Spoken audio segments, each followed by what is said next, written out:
لفظ لفظ حکمتیں ابر علم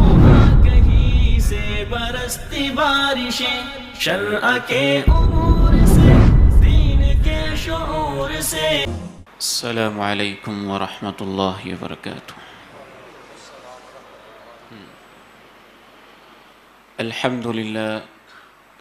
الحمد لله نحمده ونستعينه ونستغفره ونعوذ بالله من شرور أنفسنا ومن سيئات أعمالنا. أشهد أن لا إله إلا الله وحده لا شريك له وأشهد أن محمدًا عبده ورسوله صلى الله عليه وعلى آله وصحبه وسلم. اللهم صل على محمد وعلى آل محمد كما صليت على إبراهيم وعلى آل إبراهيم إنك حميد مجيد. اللهم بارك على محمد وعلى آل محمد كما باركت على إبراهيم وعلى آل إبراهيم إنك حميد مجيد. رب اشرح لي صدري ويسر لي أمري واحلل عقدة من لساني يفقه قولي. اللهم طهر قلبي من النفاق وعملي من الرياء ولساني من الكذب وعيني من الخيانة فإنك تعلم خائنة الأعين وما تخفي الصدور. أما بعد فإن خير الحديث كتاب الله وخير الهدي هدي محمد صلى الله عليه وسلم وشر الأمور محدثاتها وكل محدثة بدعة وكل بدعة ضلالة وكل ضلالة في النار. أعوذ بالله السميع العليم من الشيطان الرجيم من همزه ونفخه ونفثه. يا أيها الذين آمنوا قوا أنفسكم وأهليكم نارا وقودها الناس والحجارة عليها ملائكة غلاظ شداد لا يعصون الله ما أمرهم ويفعلون ما يؤمرون. وقال سبحانه وتعالى وأمر أهلك بالصلاة واصطبر عليها. انتہائی قابل احترام بھائیوں، بہت ہی عزت کے لائق میری سفید ریش بزرگوں، امت اسلامیہ جن وجوہات کی بنا پر بڑے بڑے مسائل اور مشکلات کا شکار ہے، ان میں ایک بہت اہم ایشو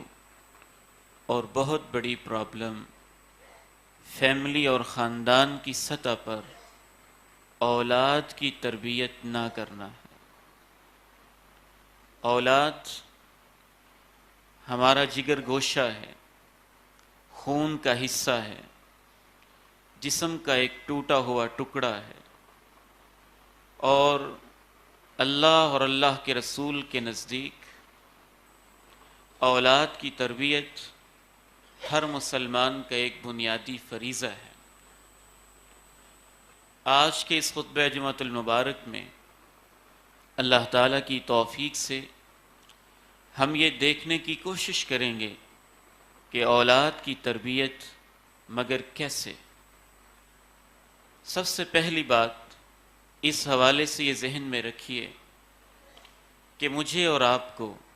ہمارے اسکول کو، کالج کو، ہماری یونیورسٹی کو،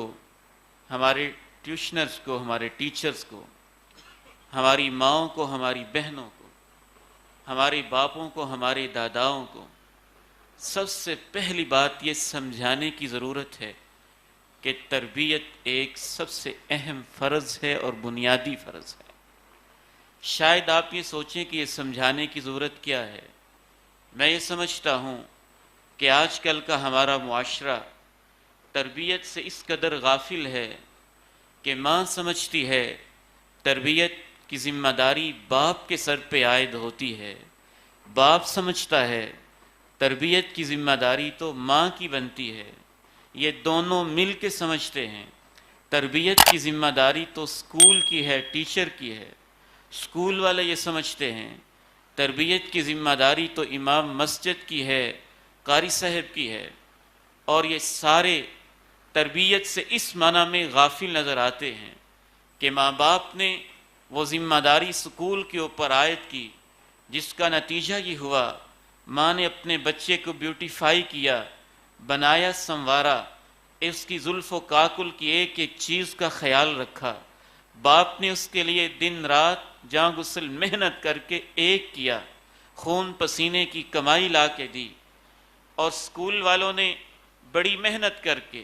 maximum highest marks, highest level وہاں تک پہنچانے کی کوشش کی۔ قاری صاحب نے بہترین تلفظ، بہترین مخرج، قرآن مجید کی تدریس اور اس کے اوپر ساری محنت کھپا دی، اور بد نصیب بچہ سب کچھ حاصل کرنے کے باوجود نہ حاصل کر سکا تو تربیت نہ حاصل کر سکا۔ صرف یہی مسئلہ نہیں ہے کہ ہمارا معاشرہ تربیت کر نہیں رہا، دوسرا پہلو یہ بھی ہے کہ اس میدان کو شیطان نے جب خالی دیکھا، کافروں نے اور ان کے سارے پالیسی سازوں نے اور تھنک ٹینکس نے جب اس معاملے کو دیکھا کہ مسلمان کا ایک بچہ نہ گھر سے تربیت پا رہا ہے، نہ باپ سے سیکھ رہا ہے، نہ مسجد و مدرسہ سے کما حق کو اس چیز کو حاصل کر رہا ہے، نہ اسکول اور کالج سے اس کو اس طرح کا ماحول مل رہا ہے، تو اس خالی میدان کو فل اپ کرنے کے لیے پھر شیطان اندر اترا، اور اس نے بچوں کی تربیت کے حوالے سے تباہ کن ایسی اخلاق سوز ناول، کہانیاں، سٹوریز، اخبارات کے صفحے، بچوں کے میگزین، مختلف چینلز، مختلف ویب سائٹس، مختلف ویڈیوز، مختلف ڈرامے، اور ایسا ماحول تباہ کن دیا کہ اس نے ہمارے بچے کی تربیت شروع سے لے کے آخر تک اس قدر خطرناک انداز میں کی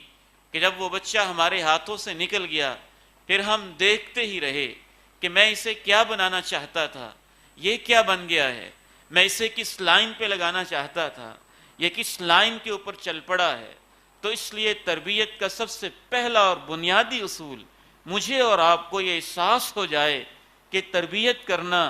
انتہائی بنیادی، انتہائی ضروری، انتہائی اہم کام ہے۔ یہ احساس پہلا زینہ ہے، پہلی سیڑھی ہے تربیت کی طرف۔ آج ہم بہت شکوے تو کرتے ہیں کہ امت اسلامیہ کی مائیں اور کیا ان کی کوکھیں بوجھ ہو گئیں کہ ان کے پیٹوں سے وہ سلطان محمود غزنوی اور محمد ابن قاسم اور اس جیسے امام بخاری، امام محمد ابن اسماعیل، امام مسلم، شاہ ولی اللہ محدث دہلوی اور اس جیسے عظیم قائدین اور لیڈر آخر جنم کیوں نہیں لیتے؟ جہاں بہت ساری وجوہات ہیں، وہاں ایک بہت بنیادی وجہ یہ ہے کہ ہم اس طرح کا ماحول، اس طرح کا خاندان، اس طرح کی تربیت، اس طرح کی سکولنگ، اس طرح کی ایجوکیشن، اس طرح کی محنت ان بچوں کے اوپر جب تک نہیں کریں گے، ہاتھ پہ ہاتھ دھرے بیٹھے رہیں گے اور امت کو ایسے عظیم لوگ نصیب نہیں ہوں گے۔ ایک بہت بنیادی وجہ، بہت بنیادی فیکٹر، ان تمام معاملات کے پیچھے یہ بھی ایک بنیادی چیز پائی جاتی ہے۔ تو تربیت کا پہلا اصول جو میں نے اور آپ نے سیکھا آج کے اس خطبہ جمعۃ المبارک میں کہ ہمیں تربیت کا احساس ہو، صرف احساس نہ ہو، دوسری بات ہم اس کی اہمیت کو سمجھیں، اس حد تک سمجھیں جس حد تک ہمیں شریعت نے سمجھایا۔ قرآن مجید میں اللہ رب العزت نے دو ٹوک فرمایا، یا ایہا الذین آمنوا قوا انفسکم واہلیکم نارا وقودها الناس والحجارہ علیہا ملائکہ غلاظ شداد لا یعصون اللہ ما امرہم ویفعلون ما یؤمرون۔ اے ایمان والو، مجھے ماننے والو، میرے رسول کو ماننے والو، قبر کو ماننے والو، آخرت کو ماننے والو، حساب کو ماننے والو اور احتساب کے سارے مرحلوں کو ماننے والو، پل صراط کو ماننے والو، نارے جہنم پہ ایمان لانے والو، میں تمہارا رب تم سے کہتا ہوں تم تو اپنے آپ کو اور اپنے گھر والوں کو جہنم کی آگ سے بچانے کا انتظام کرو، تم تو اپنے آپ کو بچاؤ، انفسکم پہلے کہا اپنے آپ کو بچاؤ، واہلیکم اور اپنے گھر والوں کو بچاؤ، گھر والوں میں سب سے پہلے اس گھر کی سرپرست والد کے بعد والدہ ہے، جو آپ کی بیوی ہے یا آپ کی بہن ہے یا آپ کی بیٹی ہے، جو بھی اس کا آپ کے ساتھ رشتہ ہے، اپنے گھر والوں کو، اولاد ہے، رشتہ دار ہیں، اعزا و اقربا ہیں، ان کو بھی تم بچاؤ ایسی آگ سے، وقودها الناس والحجارہ جس کا ایندھن اللہ رب العزت انسانوں اور پتھروں کو بنائیں گے، علیہا ملائکہ غلاظ شداد جس کے اوپر ایسے فرشتے مقرر ہیں جو اوپر سے بھی سخت ہیں اندر سے بھی سخت ہیں، جن کی شکلیں بھی اللہ نے ایسے بنائیں اور جن کے اندر کے جگرے اور احساسات بھی اللہ نے سخت بنا کے رکھے ہیں، لا یعصون اللہ ما امرہم اللہ کے حکم کی سرتابی نہیں کرتے، وَيَفْعَلُونَ مَا يُؤْمَرُونَ وہی کر گزرتے ہیں جو انہیں اللہ کی طرف سے حکم ملتا ہے۔ تو اس لحاظ سے تربیت کرنا ایک فرض ہے، ایک انتہائی اہم فرض ہے، اپنے آپ کو جہنم سے بچانا اور اپنے آپ کو اور اپنی اولاد کو جنت کے راستے کے اوپر لے کے جانا، یہ ایک مسلمان کی بنیادی ذمہ داری اور بنیادی فرائض کے اندر شامل ہے۔ رسول اللہ صلی اللہ علیہ وسلم ارشاد فرماتے ہیں کلکم راع وکلکم مسئول عن رعیتہ تم سب کے سب ذمہ دار ہو اور تم سب سے اپنی اپنی ذمہ داری کے بارے میں پوچھا جائے گا۔ راعن کا لفظ بڑا خوبصورت ہے، صحیح بخاری کی یہ حدیث ایک خوبصورت حقیقت کی طرف اشارہ کرتی ہے۔ عرب معاشرے میں لوگ ایک چرواہا رکھتے تھے، اپنی اپنی بکریاں اس کو دے دیتے، ایک کی 10 بکریاں، دوسرے کی 20 بکریاں، تیسرے کی 30 بکریاں، چوتھے کی 40، کسی کی 5، سب نے اپنی بکریاں اکٹھی کیں، ایک چرواہے کے ساتھ کچھ معاملہ طے کیا، یہ تمہاری خدمت ہوگی، اور اس سے کہا کہ ان کو صبح شام لے کے جانا، شام کو واپس لانا، وہاں خیال رکھنا، بھیڑیے سے بچانا، چارہ کھلانا، یہ تمہاری ذمہ داری ہے۔ اس کو راعی کہا کرتے تھے، وہ راعی ہوتا تھا، اور اللہ کے پیغمبر علیہ السلام نے ارشاد فرمایا اے میری امت کے لوگو کلکم راعن اس بکریوں کو چرانے والے چرواہے کی طرح تم سب کے سب ذمہ دار ہو، وَكُلُّكُمْ مَسْئُولٌ عَن رَعِيَّتِهِ اور تم سب سے اپنی اپنی رعایا اور ذمہ داری اور متاحت افراد کے بارے میں اللہ کی عدالت میں سوال کیا جائے گا۔ وہ جو چرواہا ہوتا تھا، جب کسی مالک کی بکری گم ہو جاتی، کسی مالک کی بکری بیمار پڑ جاتی، کسی مالک کی بکری کو بھیڑیا کھا جاتا، تو وہ مالک اس سے پوچھتا بکری میری تھی، میں نے تیرے ساتھ معاملہ طے کیا تھا، تو نے اس کا خیال کیوں نہیں رکھا؟ اس کے ساتھ تشبیہ دیتے ہوئے اللہ کے پیغمبر علیہ السلام فرماتے ہیں تم سب سے اپنی اپنی رعایا کے بارے میں جو سب سے بڑا مالک اللہ ہے اس نے کھڑا کر کے تم سے سوال کرنا ہے۔ اولاد میں نے دی تھی، کون دیتا ہے اولاد؟ 20 سال 30 سال دعائیں کرتے گزر جاتے ہیں، وہ نہ دے تو کسی کو اولاد کیسے مل سکتی ہے؟ دنیا کا کوئی شخص یہ نعمت کسی کو نہیں دیتا، صرف اللہ رب العزت عرش معلیٰ پہ مستوی ہو کر پانی کی ایک بوند پہ ایک ذلیل قطرے کے اوپر انسانوں کی تصویریں اور شکلیں بنا کر اولاد کی نعمت سے وہ ہمیں نوازتا ہے۔ وَكُلُّكُمْ مَسْئُولٌ عَن رَعِيَّتِهِ فرمایا تم سب سے اپنی اپنی ذمہ داری کے بارے میں اس نے پوچھ لینا ہے، اس نے سوال کرنا ہے کہ جو میں نے سب سے قیمتی متاع تمہیں دی تھی، اولاد کی متاع، انسان اس کائنات کی سب سے قیمتی ترین مخلوق اور اللہ کی تخلیق کا شاہکار ہے، آپ فرماتے ہیں تم سے پوچھا جائے گا اپنے اپنے ماتحت افراد کے بارے میں۔ الوالد راعن باپ ذمہ دار ہے، وَهُوَ مَسْئُولٌ عَن رَعِيَّتِهِ اور اس سے پوچھا جائے گا اپنی ذمہ داری کے بارے میں۔ وَالْمَرْأَةُ رَاعِيَةٌ عورت ذمہ دار ہے، وَهِيَ مَسْئُولَةٌ عَنْ أَهْلِ بَيْتِهَا عَنْ بَيْتِ زَوْجِهَا وَوَلَدِهِ اور عورت ذمہ دار ہے، اس سے پوچھا جائے گا خاوند کے گھر کے بارے میں اور اس کی اولاد کے بارے میں۔ پھر آخر میں فرمایا فَكُلُّكُمْ رَاعٍ وَكُلُّكُمْ مَسْئُولٌ عَنْ رَعِيَّتِهِ، صرف پوچھا ہی نہیں جائے گا اولاد کی تربیت کی بنیاد پہ۔ کسی کو تو اللہ وہ اعلیٰ مقام دے گا اگر اس سوال کے اندر وہ کامیاب قرار پایا، تو اللہ رب العزت کونین کے تاجدار، آمنہ کے لال، مکہ کے در یتیم، جنت کے سردار حضرت محمد کریم صلی اللہ علیہ وسلم کے پڑوس میں جنت کے اندر جگہ نصیب فرمائیں گے۔ یہ وعدہ ہے، یہ گارنٹی ہے اس شخص کے ساتھ۔ اللہ کے نبی علیہ السلام نے یہاں تک ارشاد فرمایا، من ابتلی من هذه البنات بشیء فاحسن الیہن کن لہ سترا من النار، جس کو اللہ نے بیٹیاں دے کے آزمایا اور اس نے اپنی بیٹیوں کے ساتھ اچھا سلوک کیا، کن لہ سترا من النار، یہ بیٹیاں کل قیامت کے دن اس کے درمیان اور جہنم کے درمیان دیوار بن جائیں گی، جہنم سے بچانے والی، اس سے حفاظت کرنے والی۔ دوسری احادیث میں آپ نے ایسے شخص کو جنت کی بھی بشارت دی، اور اس کی اہمیت یہاں سے بھی اجاگر ہوتی ہے کہ ایک باپ گھر کا سربراہ، گارڈین ہوتا ہے، ذمہ دار ہوتا ہے، سرپرست ہوتا ہے، اگر اس کی کوتاہی کی وجہ سے کسی گھر کے اندر نیکی کی بجائے برائی کا سلسلہ شروع ہو جاتا ہے اور وہ دنیا سے چلا جاتا ہے، جب تک وہ برائی اس گھر کے اندر موجود رہے گی، گھر میں برائی کو لانے والا وہ تھا، برابر کا حصہ اس کو بھی ملتا رہے گا۔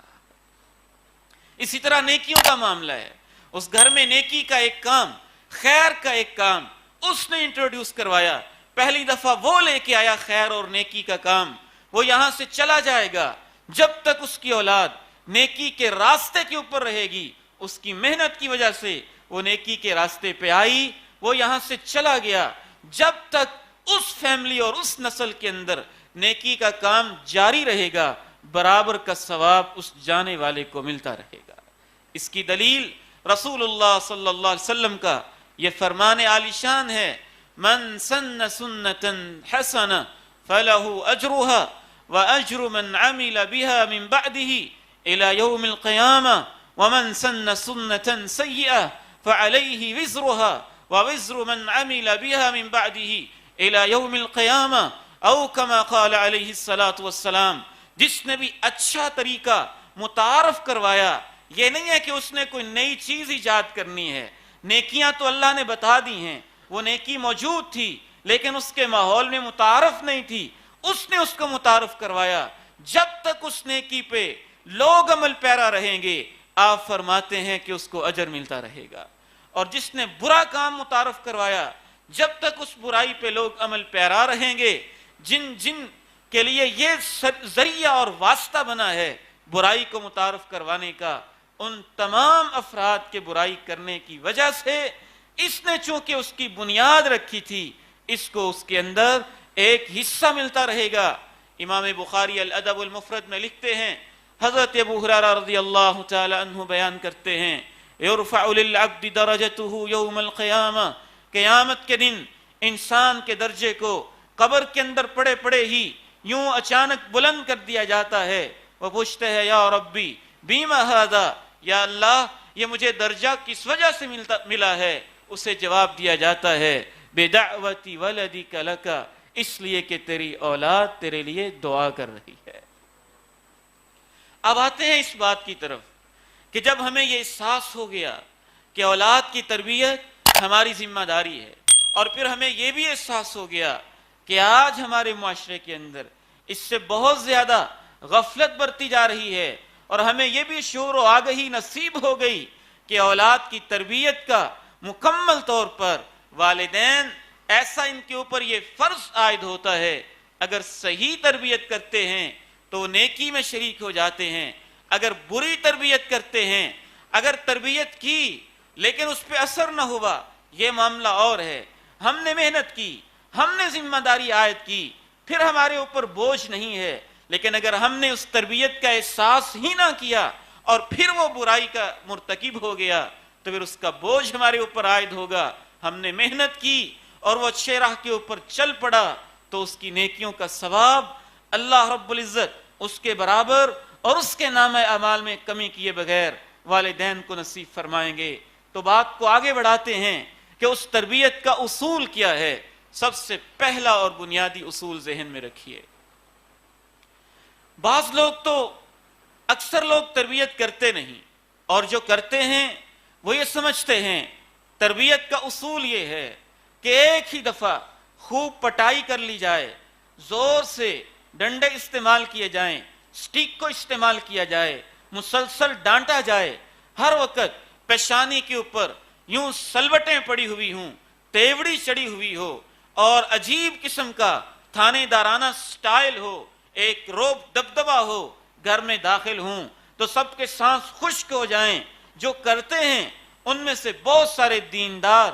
نیک، نمازی لوگ تربیت کا مطلب یہ سمجھتے ہیں کہ شاید یہی مطلب ہوتا ہے کہ ایک ایسا تھانے دارانہ سٹائل جس کی وجہ سے کوئی گھر کے اندر بولنے نہ پائے، کوئی اونچی سانس لینے نہ پائے، سختی کا ایک ماحول پیدا ہو جائے۔ میرے محترم بھائیوں، یہ تصور اس کائنات کے امام کے تصورات کے بالکل منافی ہیں جنہوں نے معاشرے کے ان لوگوں کو پکڑا جو بالکل ضائع ہو رہے تھے، اور مکہ کے ان ضائع ہونے والے افراد کو پکڑ کر کائنات کے سب سے قیمتی موتی اور ہیرے بنا کے رکھ دیا تھا۔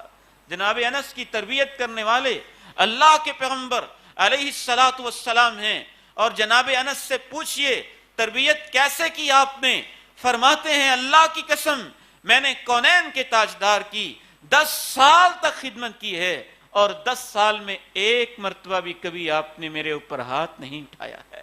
ما ضربنی، مارا نہیں ہے، ولا قہرنی، دبایا نہیں ہے، ڈانٹا نہیں ہے، اور اس طرح کی ڈانٹ ڈپٹ کا انداز نہیں ہے۔ تربیت کا سب سے پہلا اصول اللہ کے پیغمبر علیہ الصلاۃ والسلام کی تعلیمات کی روشنی میں، قرآن و سنت کی روشنی میں آپ کی نرمی ہے، آپ کی محبت ہے، آپ کی شفقت ہے۔ ایسی نرمی، ایسی محبت، ایسا پیار، ایسی الفت، ایسا تعلق، ایسا ریلیشن شپ اپنی اولاد کے ساتھ جس وجہ سے کچھ کہنا نہ پڑے، اولاد اس محبت کی وجہ سے، اس شفقت کی وجہ سے، اس نرمی کی وجہ سے، وقت دینے کی وجہ سے، اس کمپنی کی وجہ سے، ساتھ بیٹھنے کی وجہ سے خود بخود ہی آپ سے اس قدر محبت کرنے لگ جائیں جس طرح اللہ کے نبی علیہ الصلاۃ والسلام نے تربیت کا انداز اپنایا، محبت ایسی دی، پیار ایسا دیا، الفت ایسی دی، نرمی ایسی دی کہ حسن و حسین جیسے، حسنین کریمین جیسے جنت کے شہزادے، اس محبت کے اندر بھی ایسا خوف ہوتا ہے کہ آدمی اپنے والدین کی محبت کی وجہ سے ان کی نافرمانی سے ڈرنے لگ جاتا ہے۔ نرمی کے اندر ایک اپنا روب ہوتا ہے، یہ روب حسن والا ہوتا ہے، یہ روب جمال والا ہوتا ہے، یہ روب خوبصورتی والا ہوتا ہے۔ رسول اللہ صلی اللہ علیہ وسلم ارشاد فرماتے ہیں ان اللہ رفیق یحب الرفق ویعطی علی الرفق ما لا یعطی علی العنف۔ اے میری امت کے لوگوں، یاد رکھنا اللہ خود بڑی نرمی کرنے والے ہیں، اور نرمی ہی اللہ کو پسند ہے، اور نرمی کے اوپر اللہ وہ کچھ دیتے ہیں جو سختی کرنے سے نہیں دیتے ہیں۔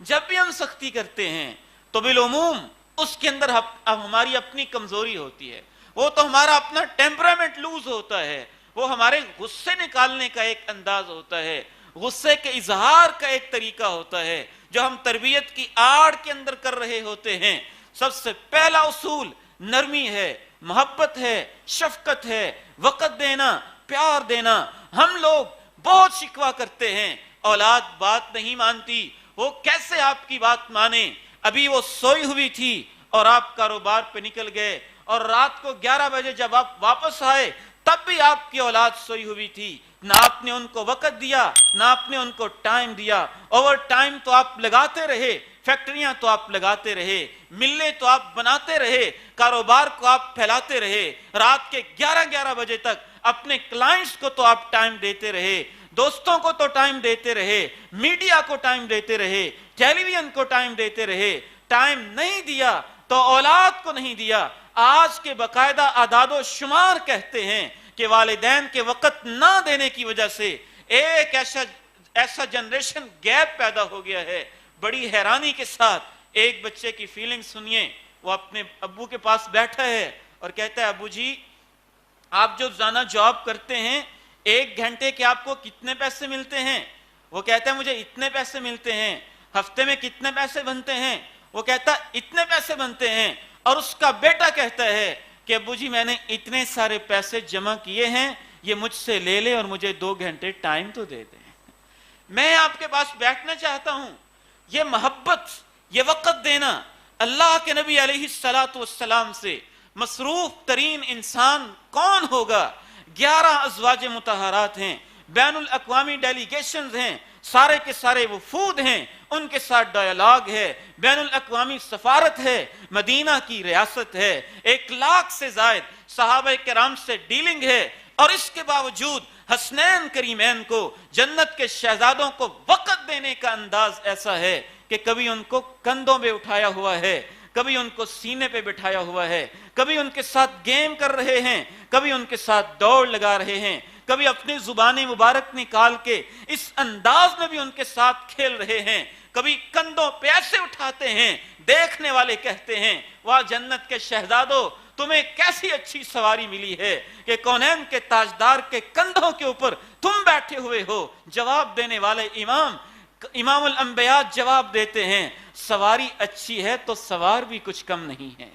وہ بھی تو بڑے اچھے ہیں۔ کبھی سجدے کی حالت میں بھی بچہ اوپر آ کے بیٹھ جاتا ہے تو اس کی وجہ سے سجدے کو طوالت دے رہے ہیں، کبھی اپنی نواسی کو اتنا وقت دیتے ہیں کہ مسجد نبوی کے اندر نماز پڑھتے ہوئے بھی اپنی نواسی کو یوں اپنے بازوؤں میں لے لیتے ہیں اور اس کیفیت کے اندر نماز پڑھ رہے ہیں۔ کبھی اپنے بیٹے ابراہیم کو پوچھنے کے لیے جو دور پرورش پا رہے ہیں باقاعدہ سفر کر کے جاتے ہیں۔ انبیاء کا انداز دیکھیے، جناب ابراہیم علیہ السلام اتنا وقت دیتے ہیں اپنی اولاد کو، بچپن میں تو کیا شادی کر لینے کے بعد بھی باقاعدہ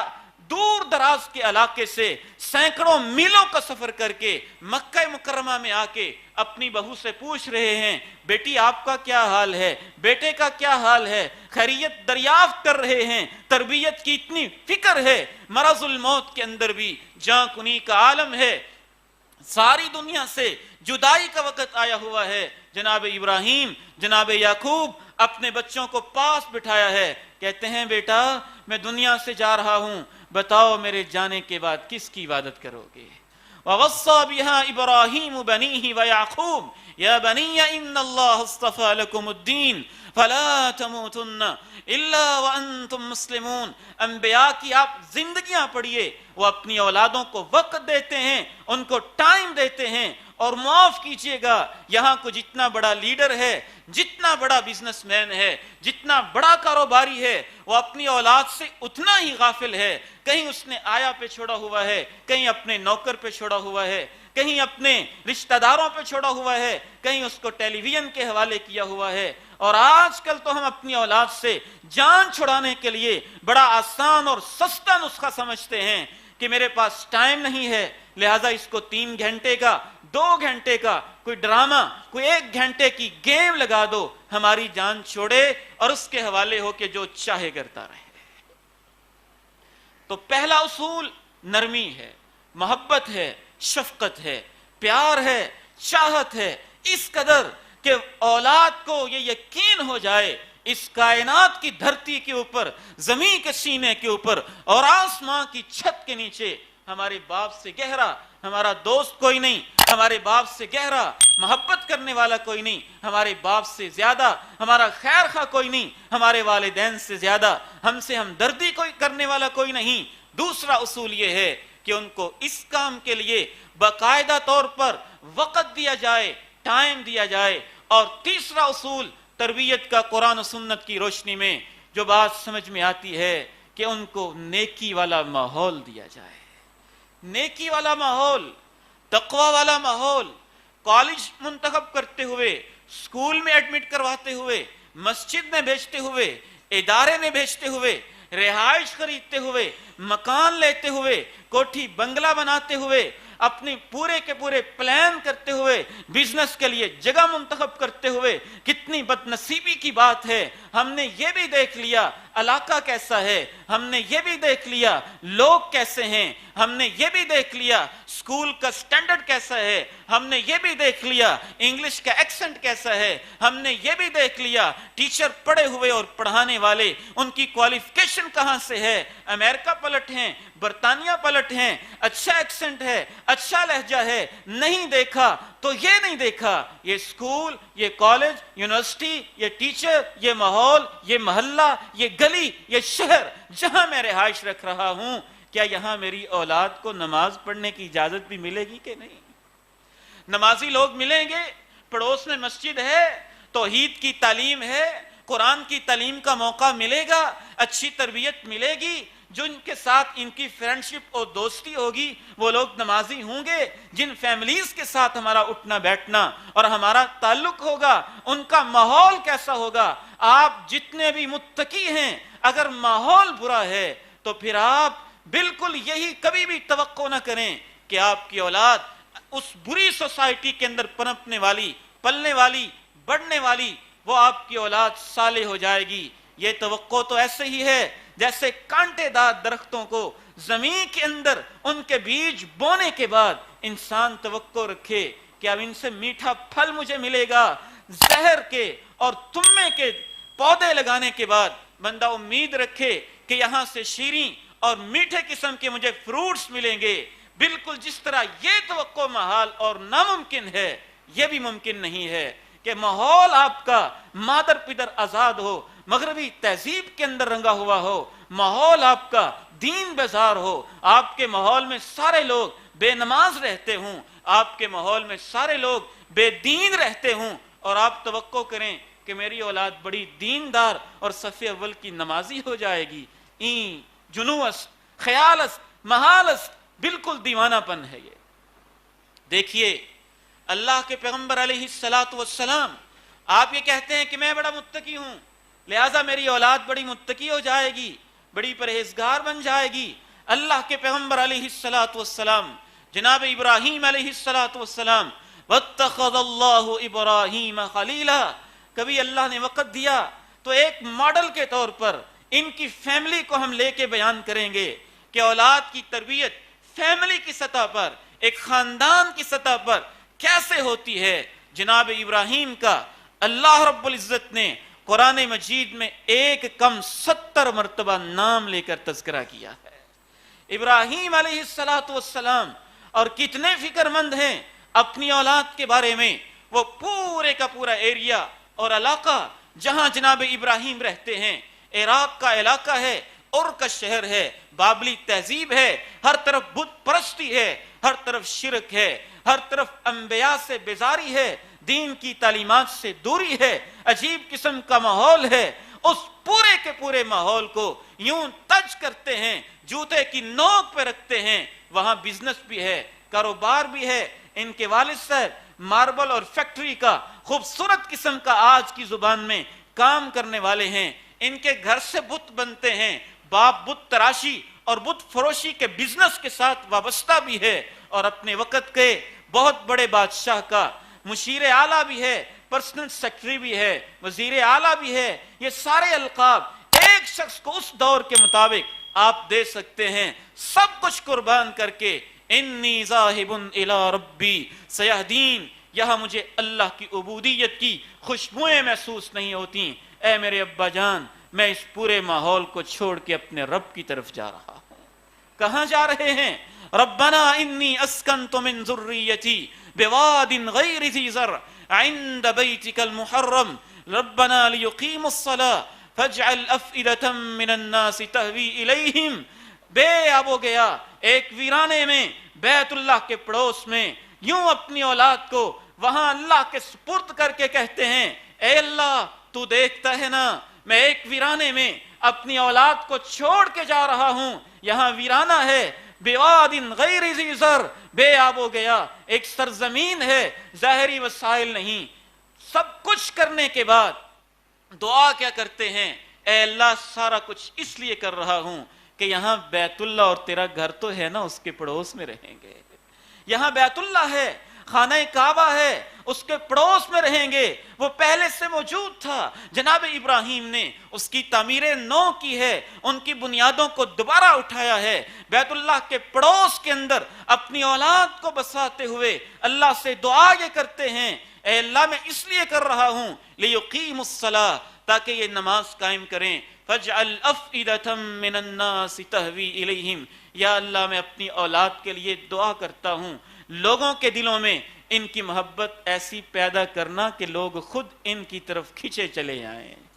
لوگ کھینچے چلے آئیں۔ قربانی دی، آج کیسے ہمارے دل پسیج جاتے ہیں بیت اللہ کے تذکرے سے، خانہ کعبہ کے تذکرہ سے۔ جب بندہ قربانی دیتا ہے، پھر ماحول دیتا ہے، نتیجہ کیا ہوتا ہے؟ وہ وقت بھی آیا جب ابراہیم نے کہا، اے اللہ کیسی آزمائش، کیسا امتحان، نہ پہلے چشمے فلک نے دیکھا نہ اس کے بعد دیکھا۔ یا بنیا، اے میرے پیارے بیٹے، اے میرے چھوٹے بیٹے، اے میرے لاڈلے بیٹے، انی ارا فی المنام انی اذبحک، میں خواب کے اندر دیکھتا ہوں کہ تیری گردن پہ چھری چلا رہا ہوں، فانظر ماذا ترا، کیا خیال ہے تیرا؟ یا ابت افعل ما تؤمر ستجدنی انشاءاللہ من الصابرین۔ بچپن سے دین والا ماحول دیا ہو، نتیجہ یہ ہوتا ہے، بیٹا کہتا ہے ابا جان میری گردن پہ چھری چلا دے، انشاءاللہ میں صبر ہی کروں گا۔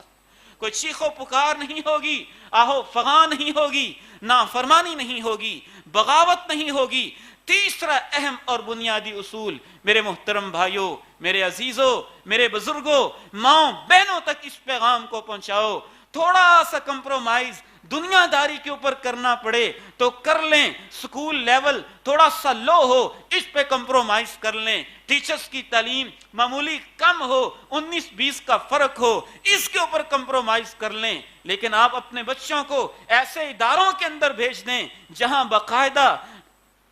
باقاعدہ طور پر سٹیجوں پہ آ کے اور پروگرام کر کے، فنکشن کر کے، ڈانس اور ناچنے گانے کے اصول سکھائے جاتے ہوں، اور آپ کہیں کہ یہ بڑا ہو کے نمازی بن جائے گا۔ ادارہ آپ نے کون سا منتخب کیا؟ ٹیچرز آپ نے کون سے منتخب کیے؟ ٹیوشن کے لیے آپ نے کیسا ٹیچر رکھا؟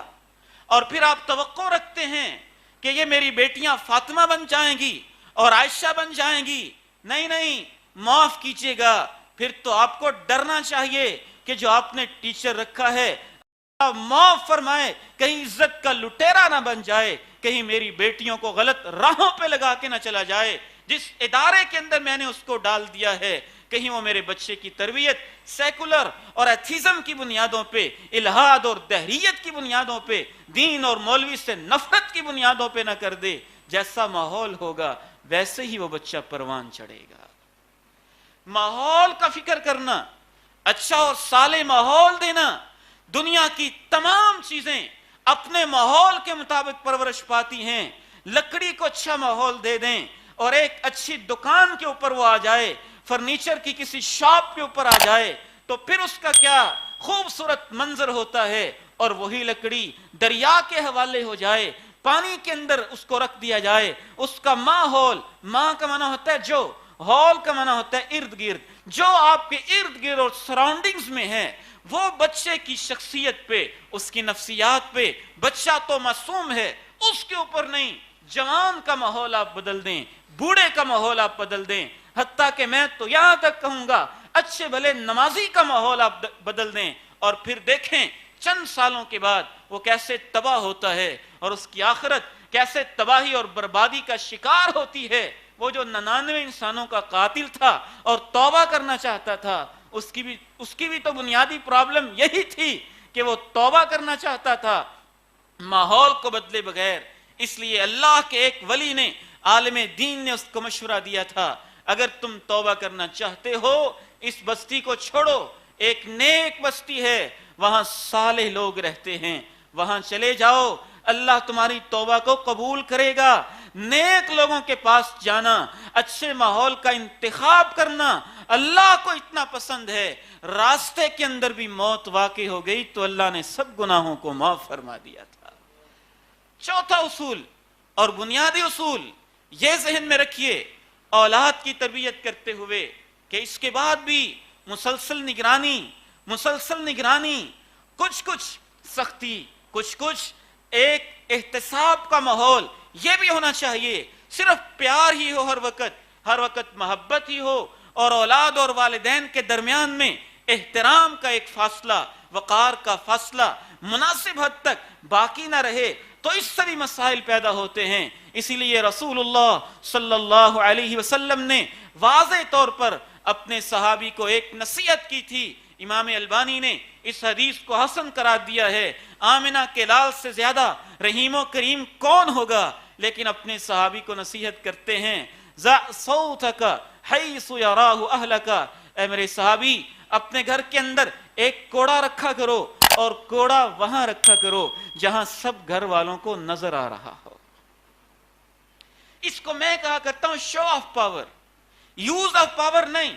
شو آف پاور کی یہاں تعلیم دی گئی ہے۔ گھر کے اندر والد کا ایک روب، اس کا ایک مقام، اس کا ایک دبدبہ، اس کی ایک شان، یہ نہیں ہے کہ ڈنڈا ہر وقت ہاتھ میں ہو، پٹائی ہو رہی ہو۔ آپ نے یہ فرمایا رکھو، وہاں رکھو جہاں سب کو دکھائی دے، بس ایک روب ہو۔ اگر غلط کام کیا تو یہ استعمال ہو سکتا ہے، اگر غلط کام کیا تو یہ چوٹ لگ سکتی ہے، اگر غلط کام کیا تو یہ سزا مل سکتی ہے۔ کبھی کبھار آخری علاج کے طور پہ اور کوئی چارہ کار نہ ہو تو محدود طریقے سے، وحشیانہ طریقے سے نہیں، محدود طریقے سے اس کی اجازت بھی ہے، لیکن بنیادی فلسفی اس کے اندر یہ دکھائی دیتی ہے کہ بچوں کے اوپر یہ بس روب کی حد تک چیز قائم ہو کہ ہمیں یہ سزا مل سکتی ہے۔ یہ چوتھا ایک بنیادی اصول، اور پانچواں بنیادی اصول یہ بھی ذہن میں رہے، بچہ جب بھی کوئی غلط کام کرے، کوئی برا کام کرے، اس سے کوئی کوتاہی ہو جائے، اس سے کوئی غلطی ہو جائے، تو پانچواں اصول میرے بزرگوں یہ ذہن میں رکھیے گا، میرے محترم بھائیوں یہ ذہن میں رکھیے گا۔ بالعموم ہمارا انداز یہ ہوتا ہے، ہم اس سے کہتے ہیں تو بہت برا ہے، تو بہت گندا ہے، تو بہت خراب ہے، تو بڑا فاسد ہے، تو بڑا شرارتی ہے، تو ایسے ہے، تو ایسے ہے۔ ایسی باتیں اولاد کو کہنا ان کو مزید بگاڑنے کے اندر اضافے کا باعث بنتی ہے۔ یاد رکھیے گا، یہ معصوم بچے اپنے والدین کی ایک ایک بات کا اثر لیتے ہیں۔ جب ہم ان سے یہ کہتے ہیں تو بہت ظالم ہے، تو بہت برا ہے، تو بڑا فاسق ہے، تو بڑا خراب ہے، تو بہت گندا ہے، تو بچہ کبھی کبھی اپنے والدین سے بار بار سننے کے بعد اس کو حقیقت سمجھ بیٹھتا ہے کہ میری ماں بھی کہتی ہے میں برا ہوں، میرا باپ بھی کہتا ہے میں برا ہوں، میرا بڑا بھائی بھی کہتا ہے میں برا ہوں، میری آپی بھی کہتی ہے میں برا ہوں، میری دادی بھی کہتی ہے میں برا ہوں، لہٰذا میں برا ہوں۔ پھر وہ برا بن کے دکھاتا ہے کہ جب سارے مجھے برائی سمجھتے ہیں تو میں برے کام کیوں نہ کروں، میں کیوں نہ وہ کام کروں جس کے مطابق سارے مجھے سمجھتے ہیں۔ علاج کیا ہے کہ برائی کو بھی ختم کرنا ہے، جو اس نے غلط کام کیا ہے اس کی بھی مذمت کرنی ہے۔ خوبصورت انداز اللہ کے نبی علیہ السلام کا اس موقع کے اوپر ہمیشہ پوری زندگی یہ ہوتا تھا، جس سے بھی کوتاہی ہوئی ہے آپ نے کبھی اس کو برا نہیں کہا، بلکہ اس کام کو برا کہا ہے، اس غلط ایکشن کو برا کہا ہے، غلط فعل کو برا کہا ہے۔ کبھی بھی اپنے بیٹے کو، ان معصوم بچیوں کو، ان معصوم بیٹیوں کو یہ نہ کہیں تم برے ہو، کہیں آپ بیٹے اچھے ہو، مجھے آپ سے پیار ہے، مجھے آپ سے محبت ہے، میں آپ کو اعلیٰ دیکھنا چاہتا ہوں، یہ کام بہت برا ہے، یہ تمہارے اندر میں نہیں دیکھنا چاہتا ہوں، یہ حرکت بری ہے، یہ فعل برا ہے، یہ ایکشن برا ہے، یہ کام برا ہے، برے لوگ یہ کرتے ہیں، آپ سے مجھے اس کی توقع نہیں ہے۔ اللہ کے پیغمبر علیہ السلام نے ہمیشہ اسی انداز کے اندر تربیت کی ہے، ما بال اقوام یفعلون کذا و کذا، برے سے برا کام بھی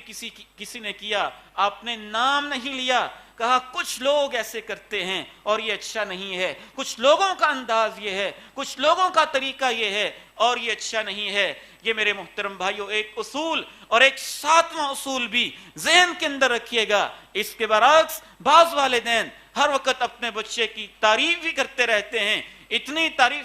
تعریفوں کے پل باندھ دیتے ہیں، بہت پیارا ہے تو، بہت لاڈلا ہے تو، بہت عظیم ہے تو۔ آپ کہیں گے عجیب بات ہے کہ اس کو برا بھی نہیں کہنا، لیکن یہ عجیب بات ہے کہ اس کو ہر وقت عظیم، ہر وقت اچھا، ہر وقت تعریف، یہ بھی نہیں. جب ہر وقت تعریف ہوگی تو وہ یہ سمجھے گا میں کچھ کروں یا نہ کروں میں عظیم ہوں.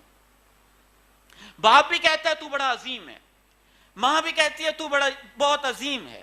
بڑے بھائی بھی کہتے ہیں تیری کیا بات ہے، بہن بھی کہتی ہے تیری کیا بات ہے. ہر وقت بلا وجہ ایسے تعریف سے ہم اپنی اولاد کو بگاڑ رہے ہوتے ہیں. اس کا حل کیا ہے؟ سنت مطہرہ سے اور جدید نفسیات کے علم سے یہ بات ثابت ہوتی ہے کہ یہ اس طرح کی ایمبیگوس، مبہم، جنرل قسم کی تعریف نہیں ہونی چاہیے. جب وہ اچھا کام کرے اس اچھے کام کے اوپر اس کی تعریف کریں، وضاحت کے ساتھ اس کی حوصلہ افزائی کریں. ماشاءاللہ بیٹے آج آپ نے پہلی صف میں نماز پڑھی، یہ تو بہت اچھی بات ہے، اس وجہ سے تو مجھے بہت پیارا لگتا ہے. وجہ بتائیں وہ کیوں عظیم ہے؟ تیرے بہت اچھے مارکس آئے اس وجہ سے تو مجھے بڑا عظیم لگتا ہے، تو میری بات کو مانتا ہے اس وجہ سے مجھے بہت اچھا لگتا ہے، تو اپنی ماما کا احترام کرتا ہے اس وجہ سے مجھے اچھا لگتا ہے، تو قرآن مجید کی بیٹے تلاوت کرتا ہے اس وجہ سے مجھے اچھا لگتا ہے. اسے کہتے ہیں وضاحت کے ساتھ تعریف کرنا، اچھے کام پہ حوصلہ افزائی کرنا. یہ اصول شریعت اسلامیہ نے دیا ہے. منہ کے اوپر ہر وقت تعریف کرتے رہنا، اس سے تو اچھے سے اچھا عالم کی بھی آپ منہ کے اوپر بلا وجہ تعریف کریں تو اس کی گردن کو اللہ کے پیغمبر نے فرمایا گویا کہ تم نے اس کو چھری کے ساتھ ذبح کر کے رکھ دیا ہے. منہ کے اوپر بلا وجہ ہر وقت تعریف کرتے رہنے سے اچھے بھلے لوگ خراب ہو سکتے ہیں، اولاد کیسے خراب نہیں ہوگی؟ منہ کے اوپر تعریف منع ہے، حوصلہ افزائی کرنا ضروری ہے. حوصلہ افزائی اور منہ کے اوپر تعریف میں یہی فرق ہے. منہ کے اوپر تعریف جنرل ہوگی، بغیر وجہ کے ہوگی، بغیر بنیاد کے اوپر ہوگی، کیا عظیم ہے تو، کیا پیارا ہے تو، اور وضاحت کے ساتھ تعریف کیا ہوگی، آپ کا یہ کام بہت اچھا ہے، آپ کی یہ کارکردگی بہت اچھی ہے، آپ کا یہ کارنامہ بہت اچھا ہے. اس انداز میں حوصلہ افزائی کرتے ہوئے بخل سے کام نہیں لینا چاہیے.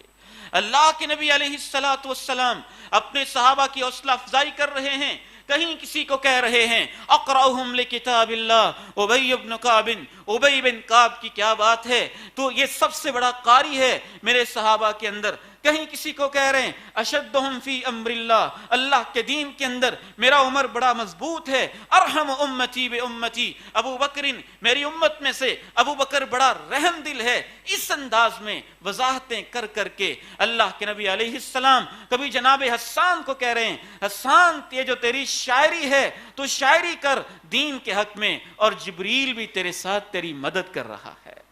آخری بات کہہ کے میں آپ سے اجازت چاہوں گا، وقت اجازت نہیں دیتا، لیکن آخری دو بنیادی باتیں بہت ضروری ہیں. ہم جتنی بھی تربیت کریں جب تک ہم خود صالح نہیں ہوں گے ہماری تربیت ضائع چلی جائے گی. بچہ آپ کی تربیت سے، آپ کی باتوں سے، آپ کی تقریروں سے، آپ کے واعظ سے، آپ کی نصیحت سے کم اثر لیتا ہے اور آپ کے کردار سے زیادہ اثر لیتا ہے. میرا اپنا کردار کیا ہے؟ میں چاہتا ہوں میری اولاد جھگڑے نہ،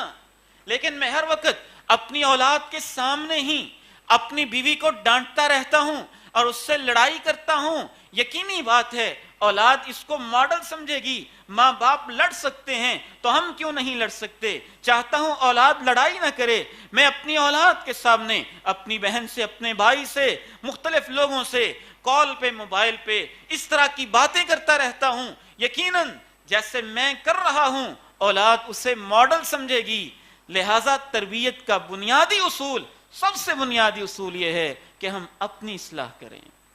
اسی لیے اللہ رب العزت نے جہاں تربیت پہ توجہ دلائی کہا قوا انفسکم، سب سے پہلے اپنے آپ کو بچاؤ.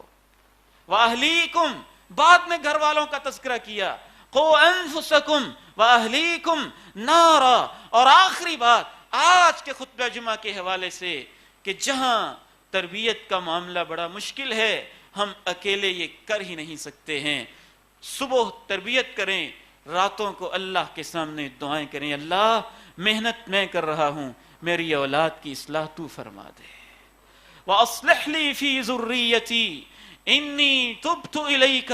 وَإِنِّي مِنَ الْمُسْلِمِينَ. اے اللہ میری اولاد کی اصلاح کر دے اور انبیاء سے سیکھیے اپنی اولادوں کے لیے کیا کیا نبیوں نے دعائیں کی۔ سب سے پہلی بنیادی دعا اپنی اولاد کے لیے یہ کریں، رب اجعلنی مقیم الصلاۃ، اللہ مجھے نمازی بنا دے، ومن ذریتی، میری اولاد کو نمازی بنا دے۔ تیسری دعا کہیں یہ کی جا رہی ہے ہماری نسلوں کو اپنا فرما بردار بنا دے۔ چوتھی دعا کہیں پیغمبر یہ کر رہے ہیں، اے اللہ میری اولاد کو برکت دے دے۔ پانچویں دعا انبیاء کرام کی سنت سے یہ ملتی ہے، اے اللہ میری اولاد کو رزق کے اندر، پھلوں کے اندر برکت نصیب فرما دے۔ چھٹی دعا انبیاء نے اپنی اولادوں کے لیے یہ کی ہے، اے اللہ ہماری اولاد کو امن دے دے، راحت دے دے، چین اور سکون نصیب فرما دے۔ دعائیں بھی کریں، انبیاء والی خصوصاً دعائیں کریں، ان کو سر فہرست رکھیں۔ برکت کی دعا، ایمان کی دعا، نیکی کی دعا، تقوی کی دعا، رزق کی دعا، حصول خیر کی، حصول امن کی دعائیں، خصوصاً حضرت ابراہیم علیہ السلام کی دعاؤں کو، حضرت اسماعیل کی دعاؤں کو، انبیاء کی دعاؤں کو جمع کیا جائے تو ان کا خلاصہ یہی بنتا ہے۔ اللہ رب العزت سے دعا ہے میری اور آپ کی اولادوں کو نیکی کے راستے پہ گامزن فرما دے، ہمیں ان کی تربیت کے لیے محنت کرنے کی توفیق نصیب فرمائے، جو ہم محنت کر رہے ہیں اسے اللہ قبول فرما لے۔ وآخر دعوانا الحمد للہ رب العالمین۔